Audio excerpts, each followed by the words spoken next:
Ahojte priatelia, toto je Veľmester Jan Markoš pre server www.hrajšach.sk. Takto vám to poviem, dočkali sme sa konečne. Po dlhom pôste od januára Chorusu Vajkan Z sa konečne deje vo šachom svete nejaká naozaj top akcia. Je to zápas Aroniana a Kramnika, ktorý sa hrá v švajčiarskom Curychu. Tento zápas na 6 vážnych partí medzi vlastne druhým hráčom na ratingovom rebríčku a tretím hráčom na ratingovom rebríčku je pekným navnadením na májový zápas o majstra sveta medzi Aandom a Gelfandom. A naozaj je na čo pozerať. Dneska si ukážeme hneď prvú partiu zápasu, vo ktorej mal Rus Vladimír Kramník biele figurky a Armen Levon Alonian čierne, a ktorá skončila dosť presvedčeným víťazstvom Aroniana. Takže poďme na to. Kramník začal jazdec F3. Obaja hráči sú známi svojou vynikajúcou teoretickou prípravou. Ako v tomto, okrem toho, že vedia hrať šachy, tak aj v tomto sú ako naozaj výnimočne dobrí, čiže očakával sa pomerne zaujímavý teoretický súboj a s otázkou, kto koho prekvapí. Čiže bez hľadať F3, D5. No a teraz, ako to v zatvorených hrách často býva, tak retail hra prešla do nejakého dámskeho gambitu. Kôň F6, C4 a teraz vlastne Aronian si vybral slovanskú obranu, čiže už máme skoro tretie otvorenie. To je zaujímavý ťah, tento ťah C7, C6, pretože on vlastne nevyvíja žiadnu figurku ani nejakým spôsobom neatakuje to centrum bieleho priamo, čiže vyzerá to také zvláštne, prečo ten čierny robí, ale môžeme si povedať aspoň to, že ten ťah C6 okrem toho, že posilňuje samotné centrum, tak zároveň posilňuje aj hrozbu brania pešeka C4, pretože ten ťah C7, C6 pripravuje B7, B5 a po nejakom A2, A4 je ten pešek už krytý, čiže vlastne ušetril tempo. Bez hľadať C3, no a teraz vlastne zase zo slovanskej sa prelejeme nenapadne do poloslovanskej, keď čierny hral E7, E6. Tu vlastne ten čierny musí spraviť zodpovedné rozhodnutie, že či teda s tým strelcom na C8 akože chce výjsť von alebo nechce. A teraz vlastne vyzerá trošku nelogicky, že síce mal otvorený ten ústup, ale nevyvinul toho strelca a má to svoj dobrý zmysel. Pretože teraz čierny postavil tzv. Šipku a ten biely sa musí rozhodnúť. Teraz má biely trošku problém, že buď tohto strelca, a ideálne pre bieleho by bolo, aby tohto strelca dostal niekam von a zahral potom E2, E3 a pohodlne si pokryl to pešeka C4, lenže naraz to nestíha. Čiže má vlastne dve možnosti. Buď teraz zahrá E2, E3 a to pešeka si pokrie, ale strelec C1 zostane vzadu, alebo vyťahne toho strelca, riskuje, že čierny mu toho pešeka na C4 proste vezme a bude ho brániť. Sú dve možnosti. Tá ambiciosnejšia samozrejme je vyliezť von. Strelec G5. Čiže máme teraz takú poloslovanskú. No a teraz keby ten čierny ignoroval, zahral nejaké kômbe D7, E3, tak sme zase pre zmenu v dámskom gambite, po nejakom dáma A5 vzniká tzv. Varianta Cambridge Springs, ktorá ale platí za trošku lepšiu pre bieleho, pretože biely stihol aj dostať strelca von, aj vlastne pohodlne pokryť tohto pešeka. Čiže ten čierny sa v tomto okamihu snaží buď zobrať toho pešeka, tým by vošiel do botvinníkovho systému, alebo napadnúť toho strelca a nejakým spôsobom akože využiť ten okamih, že teraz momentálne ešte pešek na C4 nekrytý. No a teraz má biely dve možnosti, že buď ako ústupy strelec H4 a dostane G5 strelec G3, D berie C4, E4, B5, čiže vznikne tzv. Antimoskovský gambit, kde ten biely má pešeka menej, ale čierny oslabený na oboch krídlach a biely má celkom slušné centrum, veľmi divoká vec. Alebo potom H6, čo spravil Kramník, vezme na F6, čiže zahrá nábere F6, no a teraz sa pohodlne pokrie vlastne. Čiže to je taký kompromis, že tento strelec na C1 vlastne nezostal vzadu, ale vlastne prestal existovať. Čiže biely síce sa pohodlne pokryl tu, aj vyvinul toho strelca, ale na druhej strane čierny získal dvojicu strelcov. Čo to je veľmi zaujímavá pozícia, spravíme si ešte nejaký jeden ťah, klon D7. Toto je veľmi zaujímavá pozícia, pretože na jednej strane biely má strašne pohodlný vývin, proste všetko mu hrá dohromady, tí dvaja jazdci krásne vidia na centrum, kontrolujú vlastne celé malé centrum, a pokým ten čierny má ako divne postavenú dámu, trošku tento strelec ešte nie je vonku, trošku zaostal o vývine a tak. Ale z dlhodobého hľadiska ten čierny akože má krásny plán. Proste ako náhle sa niekde otvorí nejaká pozícia, teda nie nejaká táto konkrétna pozícia, ako náhle sa otvorí, tak ten čierny bude mať dvojicu strelcov a môže sa stať veľmi ľahko vládcom na čiernych poliach. No, bielý to moc nekomplikoval, šiel strelec D3, to znamená takú tú bitku o tempo klasickú, že či teda na C4 vezme ten strelec na jeden ťah alebo na dva, tak tú bitku vzdal a povedal si, dobre, však ako budeme to hrať jednoducho, čo je vlastne hlavná varianta. Čiže D berie C4, strelec berie C4, teraz ten čierny sa vzdal vlastne centra týmto ústupom, čo mu umožňuje robiť ako ťah S6 E5, tak aj ťah C6 C5 niekedy. Umožňuje mu to podrývať to centrum, pretože na D5 už ako keby nie je slabina. Na druhej strane ten biely akože má jednak ťahy kôň E4 alebo ťah E4, proste teší sa z toho, že dostal pole E4. Teraz čo zahral G6, či vlastne ešte stále spomaluje ten svoj vývin, pretože na G7 má ten strelec ako na dlhej diagonále vidí na celé centrum, to je ideálne pole pre toho strelca. A na druhej strane ten čierny akože fakt našlapuje pomaličky.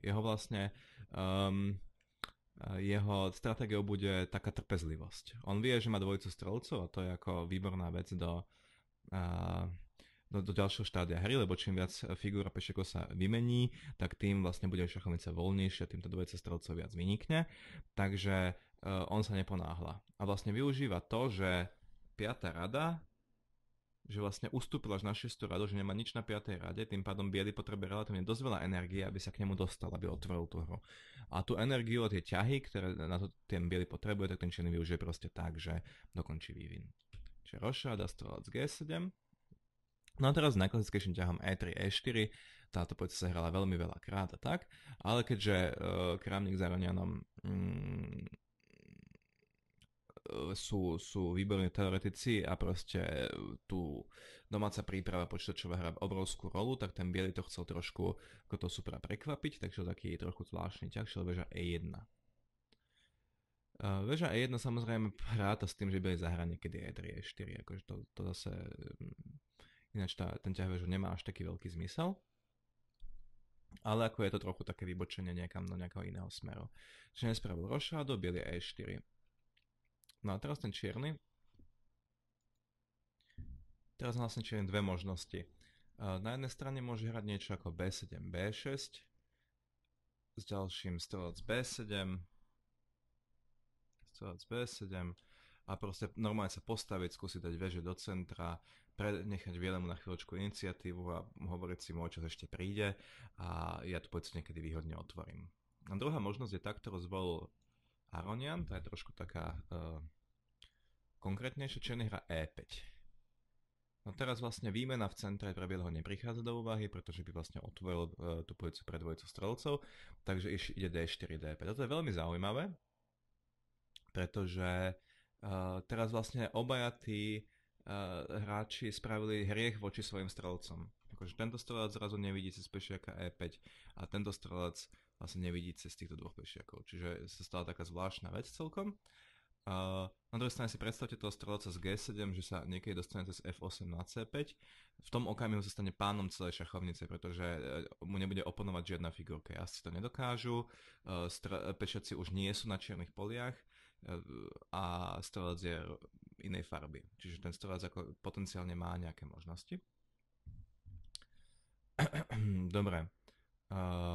Bielý samozrejme postúpil v centre trošičku. To je tiež pekná vec. Čiže šiel väža D8, čo je komplikovanejšie trošku ako hrať nejaké kôň B6 a ako snažiť sa len tak vyrovnať. Toto na bieleho kladie určité nároky. No teraz byl šiel väža E3. Ako sa Kramník priznal po partii, tak on vlastne sleduje partiu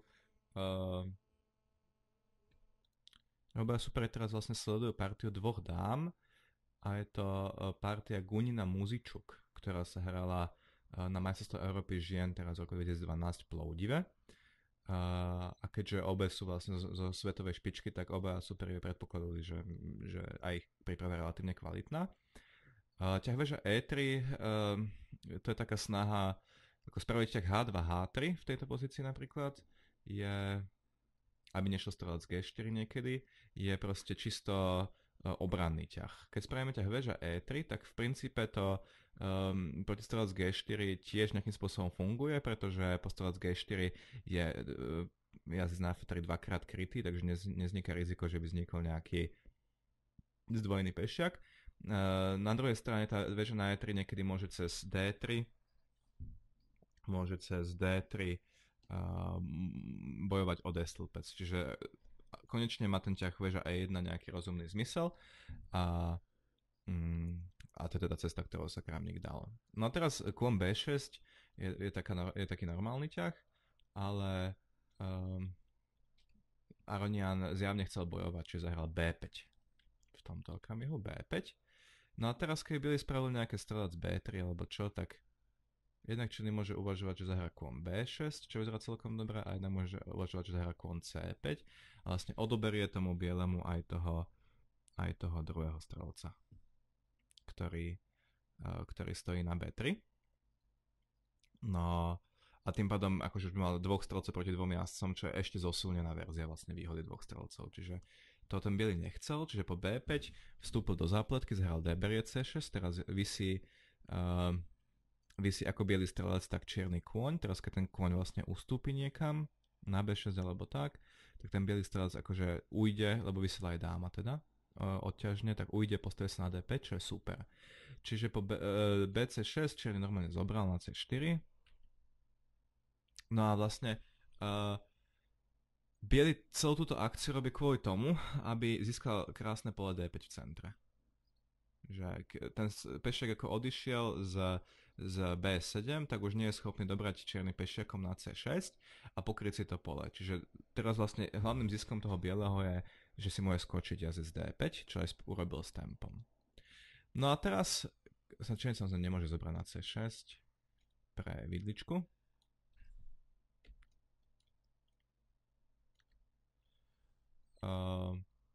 Musí brať nejaké iné pole.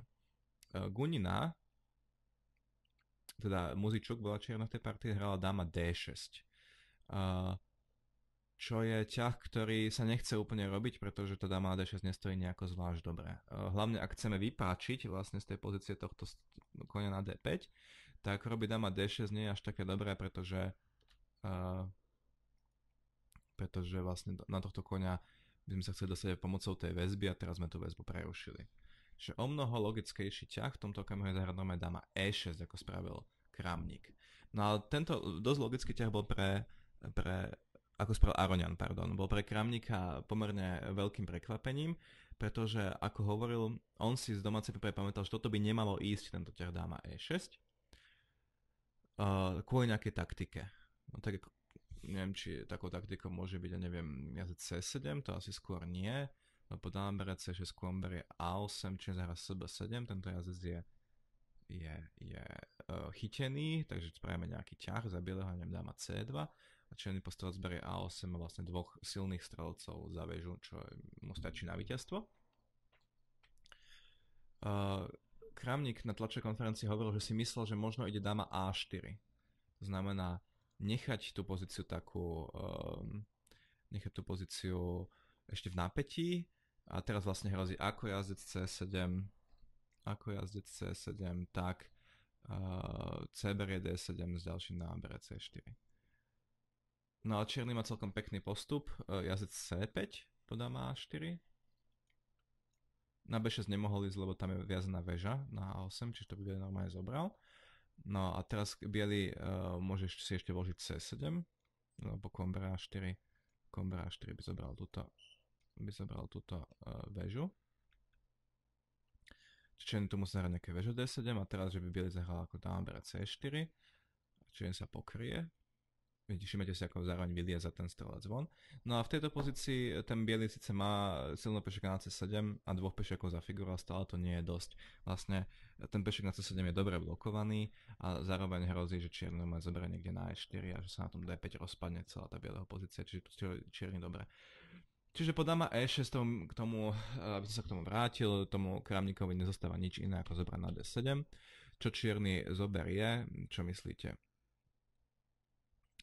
Vežou, jednak aby pokryl na C7 a jednak aby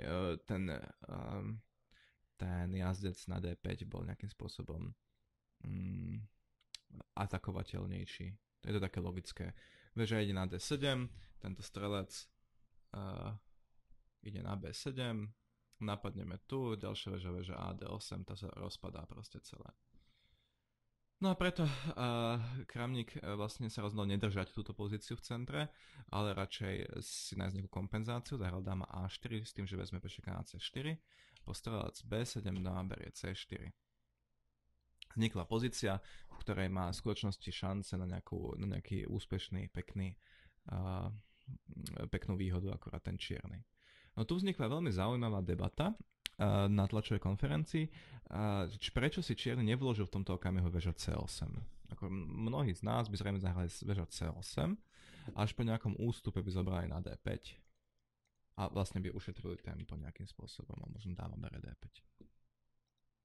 No, ale Armen spravil niečo iné, on podľa mňa C4 normálne zobral na D5, E berie D5, dáma berie D5. Na otázku, prečo to urobil, prečo to tempo vlastne si nevzal, odpovedal, že on mal pocit, že pre bieleho sa táto pozícia bude ťažšie brániť, keď na šachovnici nebudú dámy. Možno aj preto, že dáma a jazdec v všeobecnosti platí za šikovnejšiu ako dáma a strelec. Znamená to, že jazdec má k dispozícii všetky tie ťahy, ktoré dáma k dispozícii nemá, tak tento tandem sa skvele doplňuje. Naopak, veža a strelec sú považované za silnejší pár ako veža a jazdec. Takže čierny vlastne ponúkol výmenu dám, aby jedno priateľstvo zrušil a druhé priateľstvo vlastne tým pádom mohlo vyniknúť.